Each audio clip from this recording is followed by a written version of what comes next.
بسم اللہ الرحمن الرحیم۔ سورۃ الانشقاق۔ نبی کریم صلی اللہ علیہ وسلم نے فرمایا کہ جو قیامت کے نقشے کو دیکھنا چاہے تو وہ سورۃ التکویر، سورۃ الانفطار اور انشقاق کو پڑھ لے۔ دراصل یہ صورتیں جو ہیں یہ آخرت کی یاد دہانی تذکیر کراتی ہیں۔ اذا السماء انشقت، جب آسمان پھٹ جائے گا، یعنی آسمان ٹکڑے ٹکڑے ہو جائے گا، بادلوں کی طرح ہو جائے گا۔ آسمان سب سے بڑی مخلوق ہے جو ہمیں نظر آتی ہے، ہر چیز پر چھائی ہوئی ہے۔ تو قیامت آئے گی تو اتنی بڑی چیز بھی پھٹ جائے گی، شق ہو جائے گی، یعنی سمجھیں کائناتی سطح پر ایک انقلاب برپا ہوگا جو ہر چیز کو تبدیل کر دے گا۔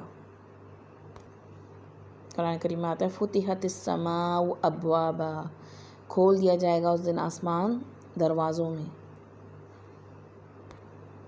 تو یہاں پر سب سے بڑی قیامت کی جو تبدیلی کے حوالے سے بتایا جا رہا ہے کہ وہ آسمان جو انسان کو ایک حفاظتی چھت کے طور پہ ملا ہوا ہے وہی پھٹ جائے گا۔ وَأَذِنَتْ لِرَبِّهَا وَحُقَّتْ، اور اپنے رب کے حکم کی تعمیل کرے گا اور یہی اسے زیب دیتا ہے۔ یعنی اذنت کا لفظ ہے نا، یعنی غور سے سننا، اور پھر ایسا سننا جس پر عمل کرنا ہو، جس پر عمل کا ارادہ نہ ہو تو اس کو انسان کیا سنتا ہے، ایک آواز کے طور پہ سن لیتا ہے گا۔ تو آسمان اپنے رب کے لیے کان لگائے ہوئے ہے، متوجہ ہے۔ اتنا بڑا آسمان جو کہیں ختم ہوتا نظر نہیں آتا، لیکن پھر بھی رب کی بات سن رہا ہے اور منتظر ہے رب کے حکم کا۔ تو ہم کیوں نہیں سنتے؟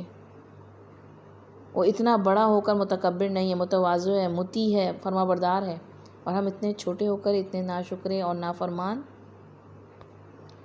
اور یہ حقت کا لفظ جو ہے نا، یہ حق سے ہے، لیکن یہ حقیقت پر مبنی، تجربے اور مشاہدے کے بعد جو بات حق ثابت ہو۔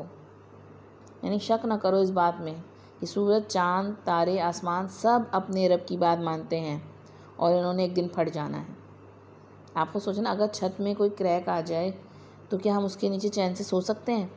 نہیں نا۔ تو جب آسمان پھٹے گا تو پھر کہیں کوئی چین باقی نہیں رہے گا۔ وَإِذَا الْأَرْضُ مُدَّتْ، اور جب زمین کو پھیلا دیا جائے گا، زمین پھیلا دی جائے گی، نہ بلندی رہے گی نہ پستی رہے گی، بلکہ بالکل سیدھی کر دی جائے گی۔ طول و عرض میں وسیع کر دیا جائے گا اس کو کھینچ کر، جیسے دسترخوان کو بچھا دیتے ہیں نا۔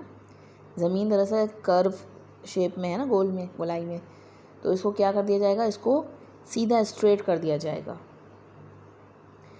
وَأَلْقَتْ مَا فِيهَا وَتَخَلَّتْ، اور وہ نکال کر باہر کرے گی جو کچھ اس کے اندر تھا، اور خالی ہو جائے گی زمین۔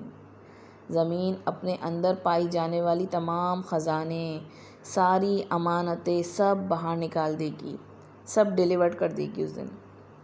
سب پہاڑ ریزہ ریزہ کر دیے جائیں گے، سونا چاندی، انسان، حیوان، سب کچھ آؤٹ۔ جن چیزوں کے لیے ڈنڈی مار کر جمع کرتے ہیں سب زمین کیا کر دے گی، ڈس اون کر دے گی۔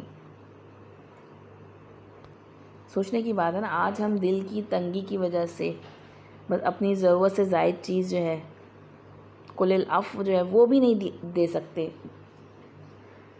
رکھے رہتے ہیں گے کہ بس ان سے ہماری ایموشنل اٹیچمنٹ ہے، کسی کو صدقہ نہیں کر سکتے، اس سے ہماری یادیں وابستہ ہیں، میموریز ہیں۔ جبکہ تھوڑے عرصے میں ہر چیز جو ہے گی وہ کیا ہوتی ہے گی، وہ زمانے سے آؤٹ ڈیٹڈ ہو جاتی ہے، آؤٹ آف فیشن ہو جاتی ہے۔ ہمارے مرنے کے بعد ہماری جمع کی ہوئی چیزیں یوں ہی ادھر ادھر ہو جاتی ہیں۔ تو آج اپنے ہاتھ سے دے دیں تو سب نامہ اعمال میں ریکارڈ ہو جائے گا، کیونکہ صدقہ جو ہوتا ہے نا وہ انسان کے غم کو، غصے کو، ڈپریشن کو، ان سب چیزوں کا علاج ہے، رب کا غضب ٹھنڈا کرتا ہے۔ اور قرآن مجید میں کیا آتا ہے، لَن تَنَالُوا الْبِرَّ حَتَّىٰ تُنْفِقُوا مِمَّا تُحِبُّونَ، کہ تم نیکی کو ہرگز نہیں پہنچ سکتے جب تک اس میں سے خرچ نہ کرو جو تمہاری محبوب چیز ہے، جس کو تم سنبھال کے رکھتے ہو، جس کو تم نے اپنے ساتھ اٹیچ کرا ہوا ہے۔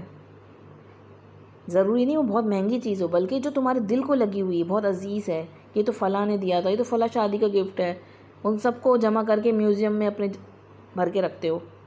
تو کل ہم نہیں ہوں گے تو ان چیزوں کو پھر کون پوچھے گا، کیا قدر و قیمت ہوگی؟ تو وہی فائدہ مند ہے جو اپنے ہاتھ سے دے کر جائیں اللہ کے راستے میں، وہاں اس جگہ جمع کرائیں جہاں واپس ملنا ہے۔ تو زمین پر جو کچھ بھی ہے سب ضائع ہونے والا ہے، سب کی ویلیو کیا ہو جائے گی، زیرو۔ اور تخلت یعنی خالی ہو جائے گی، سب باہر نکال کر دے گی۔ وَأَذِنَتْ لِرَبِّهَا وَحُقَّتْ، اور وہ بھی اپنے رب کے حکم کی تعمیل کرے گی اور اسے یہی زیب دیتا ہے. یعنی زمین بھی آسمان کی طرح رب کی مخلوق ہے اور رب کی اطاعت گزار ہے. تو ہم سوچیں کہ ہم اس زمین پر بیٹھ کر کیا لکھوا رہے ہیں اپنے لیے. تو آگے اللہ تعالیٰ انسان سے خطاب فرما رہے ہیں، یا ایھا الانسان انک کادح الی ربک کدحا فملاقیہ. اے انسان، تو مشقت پر مشقت برداشت کرتے جا رہا ہے. کادح، قد کہتے ہیں تکلیف سہنا، مشقت کے ساتھ کوئی کام کرنا، خواہ وہ اچھا ہو یا برا، یعنی سخت کوشش کرنے والا، سخت محنت و مشقت کے ساتھ زندگی کے دکھ اٹھانے والا. تو مشقت پہ مشقت سہتے سہتے کہاں جا رہا ہے؟ اپنے رب کی طرف، اور پھر تو اس سے ملاقات کرنے والا ہے. ہم سب، ہر بندہ کسی نہ کسی ڈائریکشن میں کچھ نہ کچھ کام کر رہا ہے، لیکن سب جا کہاں رہے ہیں؟ اللہ کی طرف جا رہے ہیں. خواہ اللہ سے منہ موڑ کر ہی کیوں نہ جا رہے ہوں، اللہ کو زندگی سے بھلا کر ہی کیوں نہ زندگی گزار رہے ہوں، لیکن جا کس طرف رہے ہیں؟ اپنے رب کی طرف جا رہے ہیں. جو جو عمر بڑھ رہی ہے، رب کی طرف قدم بڑھتے جا رہے ہیں، قریب ہوتے جا رہے ہیں. اس کا سامنا کرنا ہے اپنے خالق کا. تو ہر ایک مشکل میں، خواہ امیر ہو بندہ یا پھر غریب ہو، ہر ایک نے مشکل اٹھانی ہوتی ہے کچھ نہ کچھ. ایسا لگتا ہے جیسے امیروں کے پاس سب کچھ ہے، ان کو کسی کی بھی فکر نہیں ہے، جسمانی طور پہ وہ آرام میں ہیں، لیکن مال کی حفاظت کے ان کو کیسے کیسے غم ہوتے ہیں. مال بنانے کے لیے کتنی سخت محنت کرتے ہیں وہ. غریب تو تھوڑا سا ہاتھ ہلایا، کھایا، جہاں جگہ ملی سو گیا، جھونپڑی میں ہی سو گیا. امیر کے پاس اے سی ہے، بیڈ روم ہے، لیکن اس کے بعد نیند نہیں آتی اس کو گولیوں کے بغیر. تو اصل میں رب تک پہنچنے تک زندگی جو ہے وہ مشقت کا نام ہے. ایک دوسرے سے کمپیریزن نہ کرو. ایک بندہ ہوتا ہے وہ کام کر کے کمر میں درد کر رہا ہے تو وہ بھی مشقت میں ہے، اور ایک بیٹھے بیٹھے موٹاپے کا شکار ہوا ہوا ہے وہ بھی مشقت میں ہے. تو دیکھنا یہ ہے کہ مشکل کس راستے میں آ رہی ہے، رب کی رضا میں آ رہی ہے یا صرف دنیا کی تڑپ میں. کیونکہ جو محنت کر کے دوسرے کا خیال رکھ رہا ہے، سب کے کام آ رہا ہے، مشقت تو وہ بھی اٹھا رہا ہے، لیکن اس کے دل میں ایک راحت ہے، سکون ہے، اطمینان ہے. تو مشکل سے گزرنا ہی گزرنا ہے، کچھ بھی ہو جائے. لیکن دیکھنا یہ ہے کہ مشکل کس راستے میں آ رہی ہے، کچھ کر کے آ رہی ہے یا نکمے پن میں آ رہی ہے، آخرت بنانے میں آ رہی ہے یا صرف دنیا بنانے میں آ رہی ہے، یا رب کو ناراض کرنے میں آ رہی ہے. رب سے ملو گے اور اپنا نامہ اعمال لے کر جاؤ گے اس کے سامنے تو سب معلوم ہو جائے گا. تو اپنی تمام انویسٹمنٹ صرف دنیا میں ہی نہ لگاؤ، وہاں جہاں رب سے ملنا ہے وہاں کے لیے آج ہی انویسٹ کرو.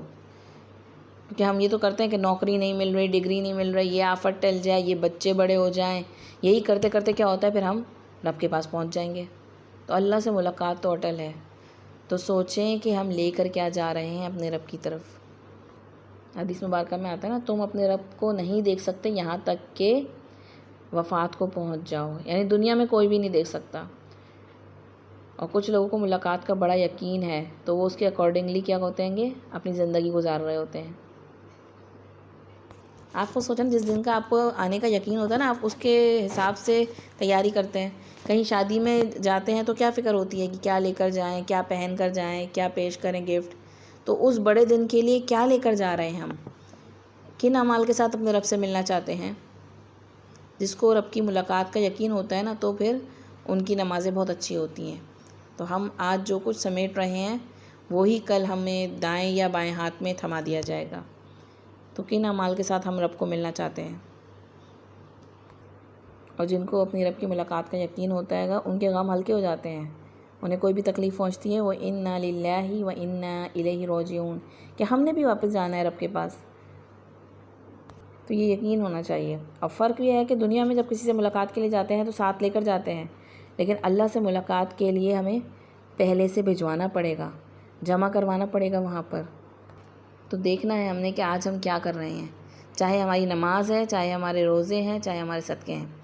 ایسا نہ ہو کہ نمازیں صرف ٹکریں ہوں، ایسا نہ ہو کہ مجبوری کے روزے ہوں، بے دلی کا صدقہ ہو، جو وہاں نکلے تو اس کا کوئی صحیح معنوں میں اجر بھی نہ پا سکیں. بلکہ آخرت پر یقین اور رب کی رضا اور اس کے دیدار کا شوق اگر لاحق ہوگا تو انشاءاللہ ہماری کوشش اور محنت بھی اسی کے مطابق ہوگی. اور ہم نے اگر آخرت کو ویژن بنایا، رب کی رضا ہی ہمارا ایم ہے، تو یقیناً ہم اس کتاب قرآن مجید کے مطابق زندگی گزارنے کو پریفر کریں گے، اپنی دنیا کی تمام کاموں پر آخرت کی کاموں کو پرائیورٹی دیں گے، اپنی دنیا کی تمام چیزوں کو آخرت کے حوالے سے اس کے اکارڈنگلی سیٹ کریں گے۔ تو یہاں اللہ تعالیٰ کہہ رہے ہیں کہ تم مشقتیں تو اٹھا رہے ہو، لیکن تم دیکھو تو مشقتیں اٹھا کر تم جا کس کی طرف رہے ہو؟ کیا تم اس رب کے لیے مشقت اٹھا رہے ہو، اس کے سامنا کرنے کے لیے، یا یوں ہی اس رب کو ناراض کر کے تم مشقتیں اٹھاتے اٹھاتے اس تک پہنچ جاؤ گے؟